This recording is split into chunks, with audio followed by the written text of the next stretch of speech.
tayo, may medtech tayo, and I think that would be a nice activity for us to do this coming months or so. So, without further ado, for those who don't know me, I'm Chai. I'm one of the MVPs for Windows, together with my esteemed partner there, Mr. Jojo Aison. Diba? So, sayang naman kasi yung gabi, nandito na rin lang kayo lahat. Kung hindi naman tayo mag-share ng konting tips na napag-alaman natin along the way since Windows 7 was introduced. Calling on the other MVP who just walked in. Isama mo ba yan? Hoy, magpakilala ka dyan. Mr. MVP, the other MVP for Windows. Sino nandito ng Valentine's party ng Windows 7? See, parang bilis, diba? The launch was November 7. Our Valentine's party was Feb 14. And at that time, there were only 18,200 plus fans sa Windows 7. Ngayon, ilan na? 32,000 plus. Ngayon, we have 32,700 and growing pa, diba? So, just yesterday, it was parang 32,000 plus na, 200. So, we had another about 500 just in a span of a day. Hoy, magbabayad kayo dyan. Sino nagsira dyan? Just joke lang. Ayan. So, I'm very, very, very proud of this community and how we've come so far. Ang dami na nating na-experience dito. May mga nagbabate, may nag-aaway. But lagi naman, masaya, diba? And I'd like to invite others to join. So yung mga baguhan dyan, huwag kayo ma-intimidate sa mga makukulit dito. Inom pa kayo ng konti para makasali kayo sa Rocky Okie. So I think the beer is already being served. It's overflowing. So kuha lang kayo ng kuha. Just to share with you some of the things I learned along the way. Okay, some of the tricks. Siguro naman naka-Windows 7 kayo, gumagamit kayo ng Windows 7, di ba? Yan. Yan. One of the things na, old school. Sige nga, alam niyo ba kung paano ganito old school alt-tab? Yes! Sige nga, paano? Hindi ko pala makipapakita ito pag naka-extended monitors. Mukha ko nga. Hindi nga. So, dapat pala duplicate. Yung Windows Pinax, sasa dyan si Sir Dex, yung Hexpert, di ba? Yan, duplicate natin. Max. Kaya lang, naka-presenter pa rin siya. Wait a minute. Yan. Old school alt-tab. Paano ginagawa yan? So, you just press on shift. Then, nasobra ka ng beer.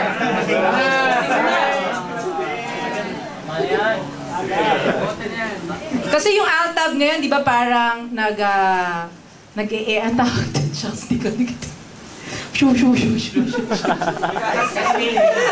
Hindi, yung alt-tab kasi nga ganito yung itsura niya, di ba? But if you wanted the old school alt-tab, but you want to see the windows, you just click on shift and then click on the Windows Explorer. So, yeah, di ba? Cute lang. I just wanted to show you that one. The other thing that I've seen along the way is defrags. Sino yung namimiss na yung defrag dati ng XP na nakikita mo yung tabi-tabi? Nakikita, di ba? Kasi sa Windows 7, hindi mo nakikita, di ba? Dati kasi sa XP, nababantayan mo kung tabi-tabi na yung mga sectors mo, di ba? But anyway, just wanted to share you, with Windows 7, you can actually do parallel defrags. Now you do it sa command, you defrag /R if you want to do multiple drives all at the same time, /H if you want to prioritize yung nagdi-defrag, and /U, ano nga ba yung /U? Let me try and remember. You want to switch, ayaw niya. Backslash. Update lang, ha? Nawala ang aking slide. Hello? Hello? There. Para the /U.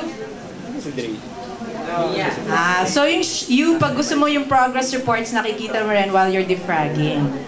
Cute lang, again. I just wanted to share with you some of the tips that I've learned along the way. The other one, alam nyo na siguro to, kasi ngayon pag nagsisend to ka, di ba, parang konti lang, ito yung mga options mo when you do a send to. Mana? Sus, ang daming nakabukas. Patayin ko nga yung iba dito. Alright. Okay. Naka-open dyan na libraries and videos. Okay. Sige lang, ha? Ayan, libraries. Ba't ang daming libraries na nag-open dito? May na-click yata ako kanina. Hindi, YouTube. Tapos, Na-OOC lang ako, naglilinis lang ako. So when you do send to, right-click, na send to, ito lang yung options mo. But you can actually add more options to this if you hold on Shift, right-click, send to. Notice nyo ngayon, I can send to contacts, to the desktop, to downloads, to favorite. So lalabas yung ibang folders. Again, Shift is a very powerful key when you want the other hidden functions na lumabas sa Windows 7. Sabi ni Ufer, naku, panakita na ni Miss Chai yan. Ito, pin folder to the start menu.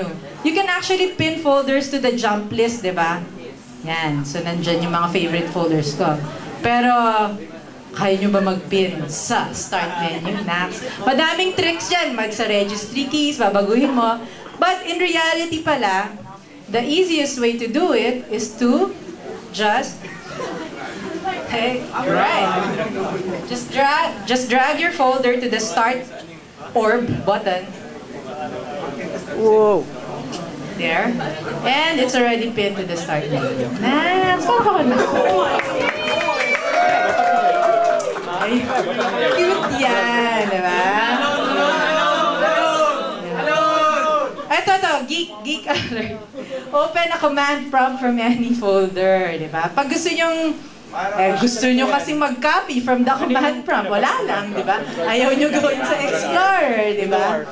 So, you just, again, Shift, right-click, and I now have the option, open command window here. Next! Di ba? Cute! Again, cute lang siya.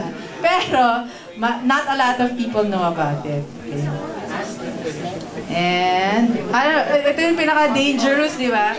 Delete, asterisk, no, huwag kaya. Format, di ba? Ay, ito, sobrang cute nito.